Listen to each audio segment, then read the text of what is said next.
Hello, everyone. It's been a while since I've done a devotional. A lot of life has happened since my last devotional, but I was really inspired this morning by listening to the one of the sermons by the Pentecostals of Alexandria. We were listening to them this morning, and I was very inspired on the scripture that came to me, and just thought I would share my thoughts on it. The scripture comes from 2 Corinthians chapter 12, verses 9 and 10. We're all familiar with this passage of scripture. And it says, "And he said unto me, My grace is sufficient for thee, for my strength is made perfect in weakness. Most gladly, therefore, will I rather glory in my infirmities, that the power of Christ may rest upon me. Therefore I take pleasure in infirmities, in reproaches, in necessities, in persecutions, in distress, for Christ's sake. For when I am weak, then I am strong." This scripture, I've read it, I understand it, know what it means.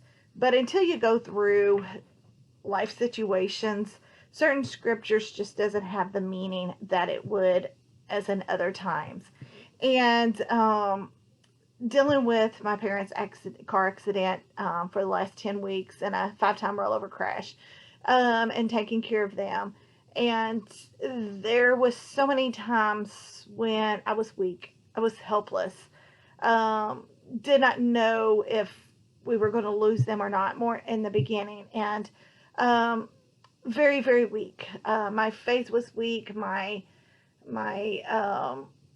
my ability to be able to know how to deal with two trauma patients, um, just trying to make health decisions and make right decisions by them and to do everything right by them, to the best of my ability. Uh, it really exposed a lot of my own weaknesses inside of me. And knowing that I had to make these decisions by myself, most of them by myself, knowing that I had to travel this road by myself, it really exposed a lot of my own weaknesses, um, my own inability of having faith that God would see me through, and that I do have the ability to, with God's help, to overcome things. And that's the reason why the scripture really, really hit me.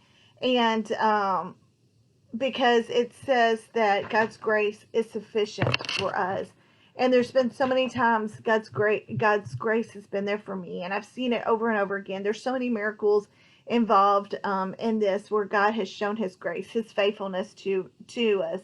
Um, but I love the scripture of the part that for God's strength is made perfect in our weakness. And as I traveled down this road, and my weaknesses were exposed, and my inability to, um, or my lack of feeling like I was not able to make these decisions, especially on my own, exposed, like I said, exposed those weaknesses. But that is when God's strength came through for me in such a mighty way, in ways that I didn't understand. And I know that there were so many people praying for us, and I know that there was so many people. It was because of those prayers that I was able to overcome a lot of my insecurities, so that I had the confidence, with God's help, to be able, with His strength, to be able to make the decisions that I had to make. Um, and none of us like to be weak. None of us like to have our weaknesses exposed. I mean, I was very open in Facebook posts about during that time, not now, but during that time of having major panic attacks. I mean, I lost 15 pounds in 3 weeks. I couldn't eat. I mean, it was just, I was just sick to my stomach constantly, just in knots, constantly shaking uncontrollably, and couldn't control my own body and my own ability to not panic. It was a very tough time for me, in which my weaknesses were exposed, and I was very open and raw about it. Some people are more to themselves and don't open up as much to people. I'm one of those that do, because I feel like sharing things with people, number one, allows people to be able to know what to pray for you about, and how that they can support you better. And also, I just, especially during times like this and during COVID, when you do feel so alone because people can't be in the hospital room with you. People can't be there with you. People don't want to come to the house because they don't want to expose you to COVID and then bring it to the hospital to my parents. And so this was a very lonely time. And I had to travel this road by myself. I mean, I was the only one who was allowed in the hospital at the time. And so, um, my sister couldn't be there. My husband wasn't able to be there with me. It had to be me by myself, and it exposed a lot of that weaknesses in me. And I shared that because I needed the help. I needed the support, even if it wasn't physically, it was emotionally. Having that support, it was prayer for me, and for the situation, and so those are the things that got me through. Um, and it's the scripture says about boasting in your infirmities, and I'm not too sure I agree per se with that. I can't say that I want to boast about my infirmities. I don't want to boast about my weakness. Nobody likes to have their weaknesses exposed, but at the same time, I feel like when we share our weaknesses, when we are willing to say this is what we're going through, I think that that gives other people the courage to say, hey, you know, I've been there. I know what you're going through. It also gives the opportunity for people to not hide behind a mask when they are going through things, that they can be more open and willing to say, hey, if this person was able to go through that and they were able to be vulnerable during that time and be open about what they're going through, that I can be the same way. I can have the strength that I don't have to go through this all alone, even though it might be a lonely time during COVID. I'm not alone, even if it's emotional support. However, I am not alone in this. Um, and I've always been fascinated through the years of compare, contrast type situations. So when the scriptures talk about being weak and being made strong at the same time, it's it almost seems like an oxymoron to me. How can you be weak but be strong? And it just the two does not go together. I mean, if you're strong, you're on top of the world, you've got it all together, everything's going great. When you're weak, your whole world's falling apart. And um, 10 weeks ago today, my world fell completely apart. With one phone call, I thought I had lost both of my parents. Just I didn't know if they were going to live or not. And it was touch and go for my mom for a good 2 weeks. Didn't even know if she was going to pull through. Didn't know if she was going to make it. You're talking about being weak. I was weak. I was brought to my knees. I've been through a lot of things. I've been through a lot of situations in my life. Um, but nothing ever compared to that phone call 10 weeks ago and the amount of helplessness and not knowing how things were going to turn out, and thinking, nobody wants to lose their parents, and thinking that right here I've lost it all. Um, it was tough. It was tough. It was very tough. I was at my lowest. I was at my weakest. Um, and just trying to you just go through the motions of it. You can't even process it at the time because you're just trying to just make it. You're trying to figure out what the heck is going on. What does this mean? What does the future hold? If they pull out of it, what is it going to look like for them? What's the situation going to be like? Are they going to be able to walk again? Are they going to be able to live on their own again? There's so many of those questions, um, and then when it came down and it made me, I realized that it was going to have to be me making all the decisions because of COVID and the restrictions that we had. Um, I panicked. I'm like, there's no way that I have what it takes to be able to make decisions for two trauma patients, and to be able to. And there were so many situations involved with that, and I was like, there's no way I can do this. I was weak. But yet, the thing that I realized from the very beginning, even through the panic attacks, even through the anxiety that I was having at the time, realized that I was stronger than I thought I was, because there was so many people supporting me. I mean, I had um, my pastor's wife from that I grew up with, and called me and supporting me and talking to me, and that meant so much to me. She'll never know how much her phone call meant to me, especially the one phone call that I had initially.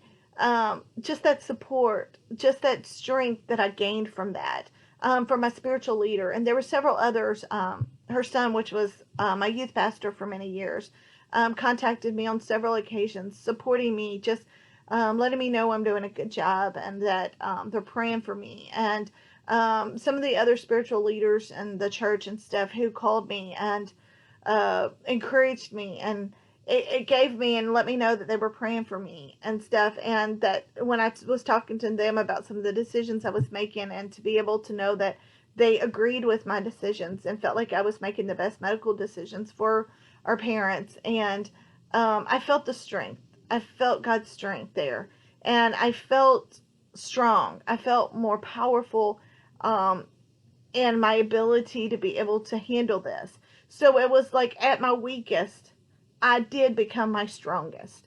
And I didn't realize it at the time that it was just healing so many things in my own life, and I talked about it, I think it was last year, when God healed me from the situation, completely made me whole from struggling with my best friend who was killed in a car accident at the time of my wedding. And I carried that with me, and the anger and the bitterness that I carried with me for so many years. And God completely healed me and made me whole from that situation. And I've been totally fine since then.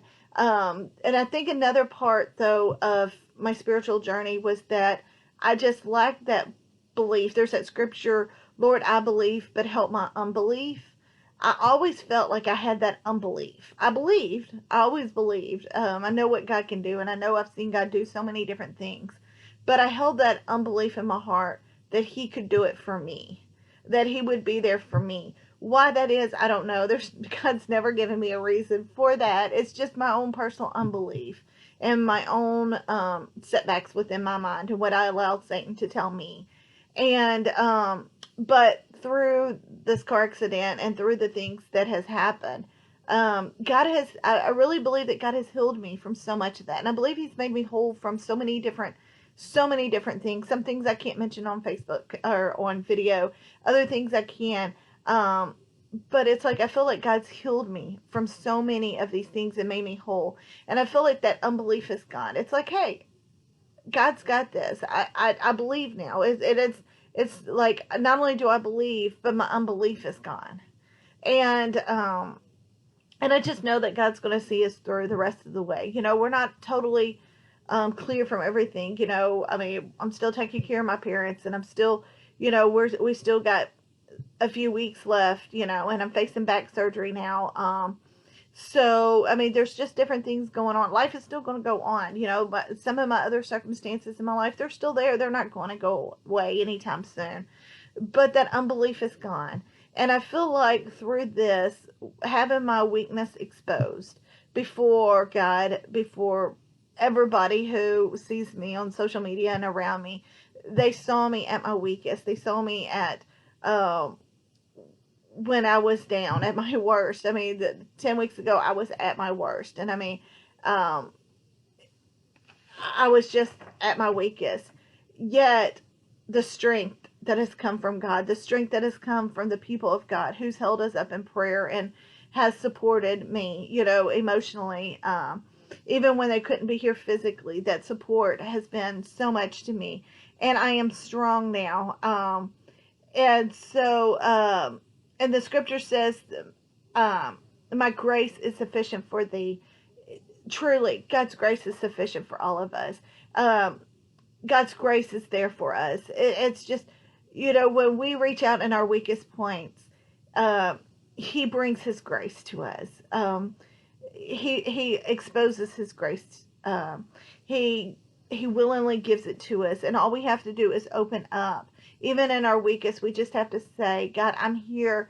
I'm accepting of your grace. I have to recognize your grace and allow it in my life. And it says, for God's strength is made perfect in our own weakness. Most gladly, therefore, will I have rather glory in my infirmities, that the power of Christ may rest upon me. That part of the scripture means a lot. And even though, like I said, I don't want to boast in infirmities, nobody wants to boast in their infirmities. Nobody likes to have their infirmities exposed.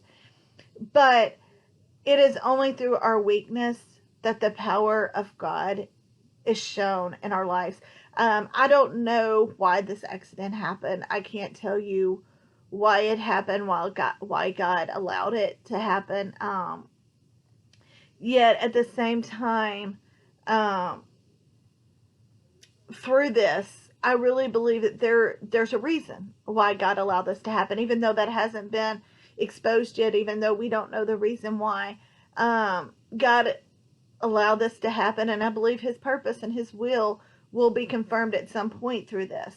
But I don't know the people who is going to be reached because of this. The people who will, you know, um, because of me being so open and vulnerable during my weakest times, and allowing God's strength to help guide decisions and to guide through this process, and for people to be able to see how God took my weakness and made me strong through His grace. I don't know the people who may come to God through this, may say, hey, there's more to uh, living for God than what I'm doing. There's more to this Christian walk with God. Maybe I'm not at that level of that I should be. And because of what watching the experience and the road that we have traveled down, I don't know who else may see that and say, hey, I need what she has. I need what they have, because they've got a hold of something that carries them through the hard times, whereas I don't have that. I don't know. I can't say that anybody will be reached because of what happened, but I do know that that God always gives the glory. And I would rather say, hey, at my weakest, God was there, instead of saying, hey, I'm on top of the world all the time. I'm at my best. I'm strong all the time. That's not realistic. And that's not a witness to other people. I mean, you can be strong, but it's at your weak points that I believe that God allows us to have those weak points and allows us to be exposed during that times, because He can shine through. He can, His power, His grace uh, shines through us, and people see that, and then I believe that that's what draws people to God. They can see that and say, hey, that person's got something stronger than I have, and I need that, because when I go through things, I need that in my own life. Um, it says, therefore, I take pleasures in my infirmities. I'm not too sure. I not too sure I agree that I take pleasure in my infirmities, but at the same time, because it exposes our own weakness and exposes more of God's strength and God's ability in our lives, that we can say, hey, this is what we're going through. It says, because for when I am weak, therefore I am strong.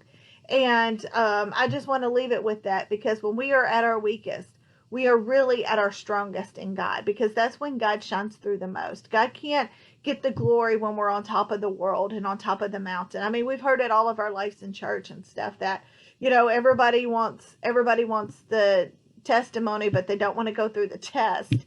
And there's a lot of truth in that. None of us want to go through the test. None of us want to go through trials. None of us want to get that phone call where you don't know the outcome of it. Nobody wants that. And I hope that nobody has to have that phone call happen to them. But when we are at our weakest, then we are made strong. And I just want to encourage you all today to find that place in God. Find that place in God, and allow, in times of weakness, allow those times of infirmities, allow those times of the test, to allow yourself to go through it, and to allow God to be your strength, and allow God to shine His grace on your life, because you never know what that testimony at the end is going to be, and who is going to be, who is going to benefit from that? Who is going to come to Christ because of your testimony? And you don't have a testimony without the test. You don't have the ability to be able to say, hey, look what God's brought me through, if he hasn't brought you through anything. And I'm reminded of, once again, and I've said it before, back in Bible school, we had to write a devotional about, or write a paper about what God's done in our life. And I remember writing just a few paragraphs, not very many at all. And it was very simple. I mean, yeah, I've been in church my whole life. God saved me from drugs, alcohol. I saved myself till I was married. Just your normal stuff. But wow, if I had to write that paper again, I mean, I'm not too sure I could stop. I mean, I really think that it would be a whole entire book. And maybe I should write a book. I don't know about that. Because I am writing a book, and then maybe I should add it into the books that I am writing. Because I've been through the test. I've maybe at that point, 19 years old, I really hadn't been through the test yet. But over the years, I've been tested, through the years, I've gone through a lot of stuff. And to be able to overcome that has been amazing, to see how God's brought me through, to see God's strength shine through, to see God's grace shine through in my life. Wow, what a testimony for others to see. So I just encourage you today to allow God to be your strength. Allow God, if you're going through something right now, for God to be to help you to be strong now. If you're not going through the test right now and things are going great for you, or things are okay, maybe not great, but maybe things are just going fine.